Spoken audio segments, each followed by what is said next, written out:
What's up, y'all? It's Nifty Q. That's Gifted. We're here with another rehash. It is Thursday, October 26th, almost through the week. Are you not entertained?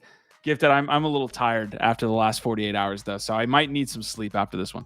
Yeah, man, we're going to get through it, and then you can take a nap, my guy, because it has been an entertaining and crazy week in Web3, and we got some more news for you. This is the top 10 stories in Web3 from the last 24 hours, and we bring it to you in just 10 minutes. So, Q, can't waste any time here. What's up first, my guy? Yeah, let's do it. I had Mr. Gone, or we, I should say, my wonderful co-host here. We had Mr. Gone on NFT Live and GM Web3 to talk everything Parallel. Obviously, if you've been a fan of the network, you know how bullish we are on Parallel. They are in the middle of a pre-sale. The public sale goes live in 2 days. You can see there's player packs, collectors packs, and collectors crates. This is essentially the second expansion off the first launch in the closed beta and the gameplay that you're seeing there. So we're super stoked on it. Also, Dingaling super stoked on it, as well as Gabby from YGG. They both, I believe, max minted 80 ETH. Maybe Gabby a little bit less. I don't know. Don't quote me. But 80 ETH on some TCGs, baby. It's just crazy to see people spending 80 ETH on an expansion drop for a Web3 game. So absolutely love to see it.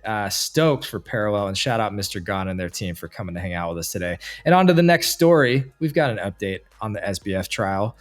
He is going to testify. This was something that a lot of people had been speculating around. A lot of people thinking he probably will. He just seems like that kind of sociopath that would want to absolutely get up on the stand and try and defend himself. And the judge basically sent the jury home first and said, you know what? I need to hear what you're going to say because I don't trust you to tell the truth. So he is going to testify, but he's first got to talk to the judge today and convince the judge that he's not just going to be lying through his teeth and saying crazy shit. All right, some of his words as well. This is from Watcher Guru saying he believed it was legal to take FTX customer funds through Alameda Research. I mean, Jesus. I mean, sure. Also, if you saw this guy walk into the court and what he was wearing, just the unbuttoned, just like business casual. I don't know, man. It was very weird. It's a weird world, Q.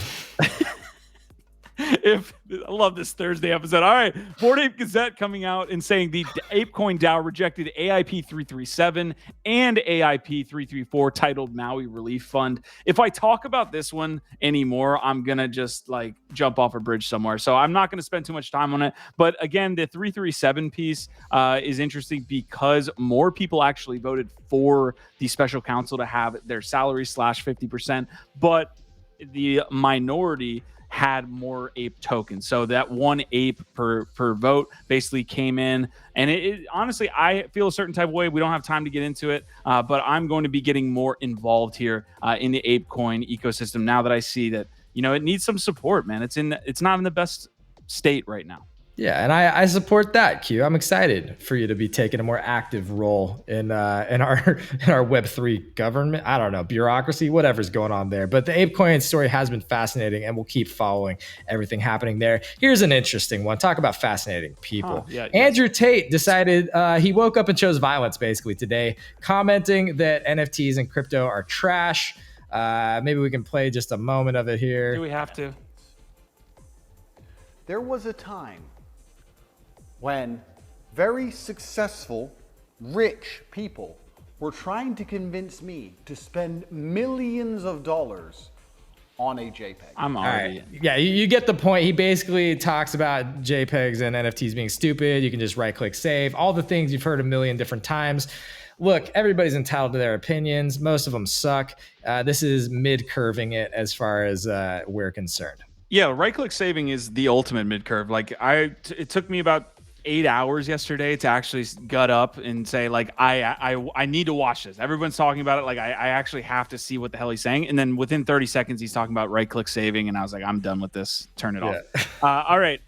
Yeah, we're fading generational wealth on this one, Gifted, but we have a huge blind spot on meme and Memeland and everything captains. We just are not big fans of the ecosystem or haven't been. But there are a lot of people that are.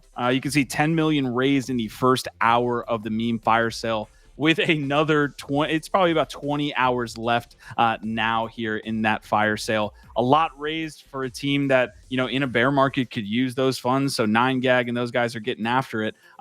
We need to jump more in. I would love to have the team on the network, but yeah, this is a big update because of the amount that's raised in this fire sale. Yeah, and we've talked about how Memeland appears to be much more just a DeFi play than like an NFT art play or anything like that. It's about utility and DeFi, and they seem to be doing that pretty well so far. So congrats to that team. And yeah, excited to keep following and seeing what else we can learn about what Memeland is doing with their meme coin. Here's the next story. It's about another farming opportunity or airdrop opportunity. So this is Rainbow. It's been out for a little while, teasing out something cryptic that seems like an airdrop. I mean, when you say true believers are always rewarded in a crypto context, you know what kind of dog whistle you're putting out there. So yeah, I mean, what do you know about this one, Q? I'm not super familiar with Rainbow.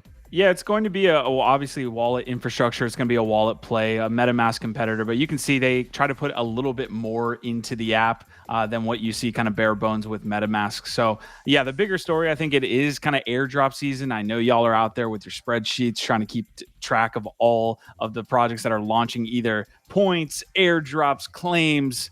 We'll add Rainbow to that list. Gif, you getting in on that one? I might, and this is the first time I'm hearing about it, man. But that's why we do the show. All right, introducing DreamOS. So kind of staying on the user experience front. This is super interesting, and I saw it posted about 2 hours ago. Crypto McKenna saying introducing DreamOS, the first Web3 native operating system that aims to tackle the ecosystem-wide UX failure across crypto. And what he's getting at basically is that we have this like jaggedness, right, when we're using all these apps. I mean, MetaMask does function within them, but you really don't have kind of that cool ecosystem. Like if I even pause it here, you see Magic Eden, Blur, OpenSea, maybe SocialFi apps, all kind of within one OS. It's a pretty cool thing. I would love to talk with McKenna too, man. This looks pretty cool.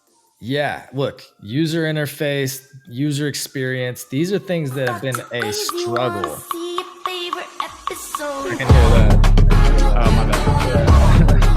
That's pretty loud. It's all good. But I just think that user experience is a big thing that we need a lot of help with. So if a new operating system can make it better for a lot of people, then I'm all for it, you know? Interoperability. Let's go. Awesome. And on to the next one. Yo, here it is.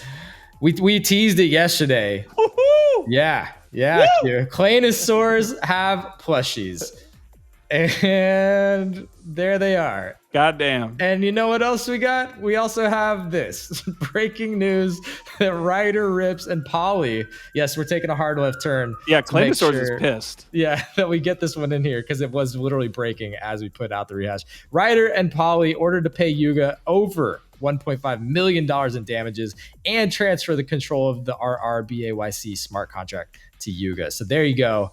Conclusion to a crazy saga that we've been following between Ryder, Rips, Polly, and the Yuga team. You know what? Shout out to Claynosaurs. You didn't deserve that. I like the plushie moves that you guys are making. No details on pre-orders, by the way, if you guys are like rushing to get those plushies. There it is. One more time. There you go. Right. Yeah, perfect. Yeah, Ryder Rips. I think that's something we can all agree on that is positive for the space that Ryder Rips and Polly are getting bent over a barrel there. All right, Yuga Labs Gaming. The end of Heavy Metal Forge is near. Below are images of the updated game guide section that outlines how a Heavy's power score is calculated, as well as the initial benefits of fusing with more than 3 amps. Okay, so I gave up on playing this one about a month ago. I was heavy into the Heavy Metal Forge ecosystem, pun intended. Basically when you look at something like this, it's like it's a glorified DeFi farm. To me, it's like visualized DeFi farm. When you have all of these percentages and you're starting to calculate what can your Heavy do, it's tough for me to really get behind this game. And I think that is for a lot of the community. Most of us want to move on here. They did mention as well Legends of Mara. So we always knew these NFTs were going to be, kind of a continuation into Legends. But anyways, what do you got, Gif? Yeah, that's it, man. I mean, it's also just a very convoluted mint mechanic, right? It's a lot of things, but it wasn't a great game. And we will keep it moving on to the last story here. And that's a very cool thing from Prohibition.art, partnering with Fiat here on a Gen Art competition. So you know what? Any artists, any fans of Gen Art out there, pay attention to this because Prohibition is one of the coolest Gen Art platforms out there. It's on Arbitrum, as you can see, and they have partnered with Fiat and they're rolling this out. Fiat Pass.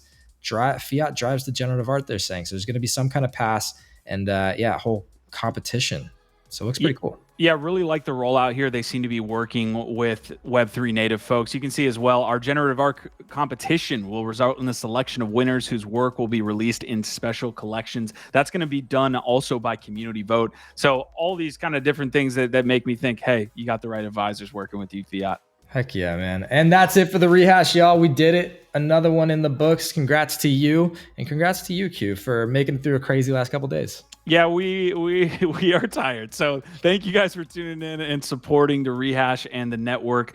We will be back with another rehash tomorrow. So excited for that one. And then we get to do it all again here next week. So yeah, big shout out, our vibe, our tribe.